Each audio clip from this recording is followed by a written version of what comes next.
Hello dear students, welcome to Byte Vetra. आज की इस वीडियो में हम लोग डिस्कस करने जा रहे हैं what is the latches and working of latches. Basically latches क्या होते हैं और लैचेस कैसे वर्क करता है। बात लैचेस जो है बेसिकली बहुत ही इंपॉर्टेंट टॉपिक है सिक्वेंशियल सर्किट के अंदर। अगर आपने इसको समझ लिया तो आप आगे जाके फ्लिप फ्लॉप्स को भी इजीली समझ लोगे। ठीक है, तो वीडियो स्टार्ट करने से पहले अगर आप चैनल पर नए हैं तो चैनल को प्लीज़ सब्सक्राइब करें, लाइक करें एंड शेयर करें। Okay, let's start the latches. तो बेसिकली लैच है क्या? अ latch is a basic memory element use in digital electronics. जो लैचेस होते हैं बेसिकली वो एक बेसिक मेमोरी एलिमेंट होता है जो कि डिजिटल इलेक्ट्रॉनिक्स में यूज़ किया जाता है। एक मेमोरी कॉन्सेप्ट ही होता है जो हमारे डेटा के मूवमेंट को कंट्रोल करता है, कैसे डेटा को आगे फॉरवर्ड करना है। With in storage the older output. Okay, it can store 1 bit of data. जो लैचेस होते हैं वो हमारे 1 बिट ऑफ डेटा को स्टोर कर सकता है। नोट की बात करें, latch depends on the current input and previous output.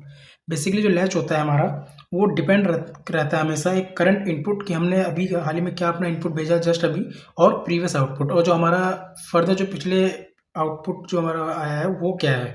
ठीक है, तो उस पर ही डिपेंड करता है लैचेस। अगर इसके पास ये दोनों, अगर उनमें से कोई भी एक चीज़ नहीं होगी तो ये लैचेस जो हमारा वर्क नहीं करेगा। ठीक है, अब आपको समझ आएगा कि लैचेस क्या होते हैं। करते हैं working of SR latches using NAND gate. तो बेसिकली हमारे पास जो ट्रूथ टेबल है हमें इसे डिजाइन करना है। तो यहाँ पर आप देख सकते हो हमारे पास यहाँ पर 2 नैंड गेट हैं। ठीक है, और नैंड गेट का बेसिकली क्या वर्किंग होती है कि जब हमारे पास इनपुट 0 हो या वन ऑफ द इनपुट 0 हो तो आउटपुट हमेशा क्या आता है हमारे पास 1। मतलब नैंड गेट की प्रॉपर्टी क्या आती है, कोई भी इनपुट मतलब एक भी इनपुट अगर 0 हो या 0 से ज़्यादा हो तो आउटपुट हमेशा क्या आएगा आपके पास 1। ठीक है, जैसे मान लीजिए हमारे पास 0 0 है, 0 1 1 0 1 1। यहाँ पर आपके पास आउटपुट क्या आएंगे, जहाँ पर आपके one of the input is 0। Last case में जो हमारा क्या है, दोनों 1 है तो 0। तो बेसिकली हमारे नैंड गेट की ट्रूथ टेबल है और हमें डिजाइन करना है SR latches using NAND gate. तो सबसे पहले हम लोग स्टार्ट करते हैं 0 1 से। ठीक है,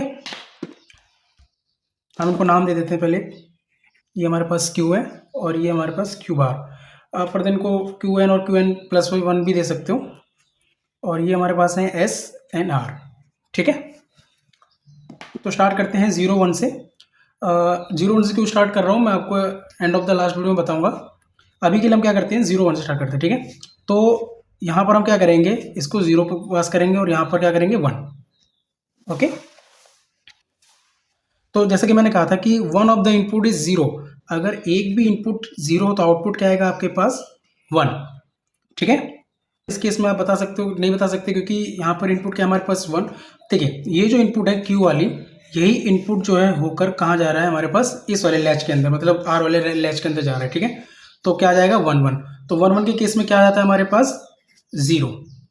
ठीक है, तो मतलब क्यू की वैल्यू क्या है हमारे पास 1 और क्यू का कॉम्प्लीमेंट क्या हमारे पास आया 0। तो जो हमारा जो फर्स्ट वर्किंग जो था 0 और 1 के केस में वो क्या है, मतलब वैलिड है, मतलब ट्रुथ है, इसमें कोई फॉल्ट नहीं, क्योंकि क्यू की जो वैल्यू हमारे पास 1 है और कॉम्प्लीमेंट उसका क्या है 0। ठीक है, तो क्यू की वैल्यू हमारे पास क्या आ गई 1। अब नेक्स्ट हम लोग क्या करेंगे, 1 एंड 0 के केस में चेक करेंगे कि जो हमारा एसआर लैच है वो वर्क करेगा कि नहीं। ठीक है, तो इस बार हम लोग क्या करेंगे, यहाँ पर वैल्यू पास करेंगे 1 और यहाँ पर वैल्यू पास करेंगे 0। ठीक है, तो इस केस में तो आप बता नहीं सकते कि हमारे पास अगर 1 होगा तो क्या आउटपुट आएगा। हाँ, लेकिन हम लोग इस केस में बता सकते हैं क्योंकि हमारे पास वन ऑफ द इनपुट क्या है 0, तो आउटपुट हमारे पास क्या आएगा 1। मतलब क्यू बार की वैल्यू क्या आ गई हमारे पास 1।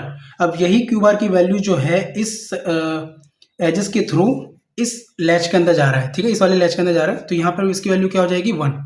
ठीक है, तो 1 एंड 1 के केस में हमारे पास नैंड गेट में क्या वैल्यू आती है हमेशा 0। तो फिर नेक्स्ट जो हमारा वैल्यू आएगा, मतलब 1 और 0 के केस में क्यू की वैल्यू हमारे पास क्या आ जाएगी 0। ओके, आई होप आपको ये क्लियर हुआ होगा कि कैसे 1 एंड 0 हमारे पास आया। जब हमने 0 1 के केस में वैल्यू पुट करी थी, देन 1 एंड 0 के केस में वैल्यू पुट करी थी। ठीक है, जो केस है हमारा, इसको ये बहुत ही इंपॉर्टेंट है, इसको ध्यान से समझना। 1 एंड 1, तो 1 एंड 1 के केस में हमारा जो एसआर लैच वो कैसे वर्क करेगा देखते हैं। तो यहाँ पर भी हमारे पास क्या है 1, और सेकंड लैच में वैल्यू हमारे पास क्या है 1।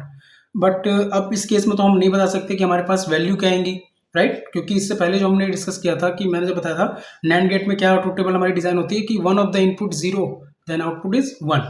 बट यहाँ तो दोनों ही जगह इनपुट्स 1 है, तो कैसे पता चलेगा क्या जा रहा है, क्या वैल्यू आएगी आगे।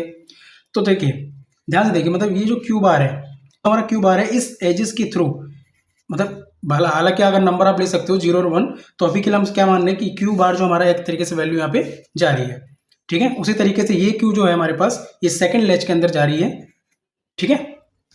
तो अगर हम इसे सॉल्व करें 1 इंटू क्यू बार का होल बार, ठीक है। तो इसको अगर आप फर्दर आगे सॉल्व करोगे तो 1 बार प्लस क्यू डबल बार, तो जब भी मतलब 1 बार वो नंबर होगा तो हमारे पास क्या आएगा 0, प्लस क्यू बार है डबल बार है तो तो क्या आएगा हमारे पास क्यू, ठीक है। तो मतलब इस स्टेट से होकर हमारे पास वैल्यू क्या आउटपुट क्या आ रहा है हमारे पास क्यू, ओके।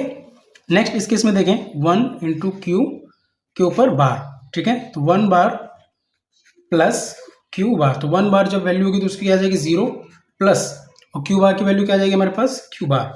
तो इस लैच के थ्रू हमारे पास आउटपुट क्या आ रहा है क्यू बार। तो आपने एक चीज़ नोटिस करी होगी कि जो हमारे आउटपुट्स आ रहे हैं वो सिमिलर आ रहे हैं, ठीक है। मतलब जैसे कि यहाँ पर भी क्यू हमारे पास और यहाँ पर भी हमारे पास क्या है क्यू बार, ठीक है। जब इस केस में हमारे पास जो वैल्यू सेम आती है तो उसे हम क्या कहते हैं होल्ड स्टेट, ठीक है। तो इसे हम क्या कहते हैं होल्ड स्टेट। आई होप आपको ये समझ आया होगा कि जब 1-1 केस में हमारा सर्किट जो एसआर लैच जो है कैसे वर्क करता है, क्योंकि दोनों ही आउटपुट हमारे पास क्या आते हैं सिमिलर, इसी वजह से जो हमारा आउटपुट भी आता है वो होल्ड स्टेट में चला जाता है, ठीक है। मतलब वर्किंग की कंडीशन में नहीं रहता है। इवन आप इनकी जगह नंबर्स भी रख के देख सकते हो, ठीक है। मान लो हम क्यू की जगह रख रहे हैं अपनी वैल्यू 1 और क्यू बार की जगह रख रहे हैं हम अपने पास 0, ठीक है।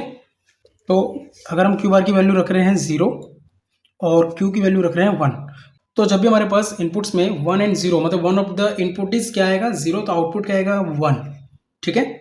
और जो 1-1 के केस में हमारे पास वैल्यू क्या आएगी 0।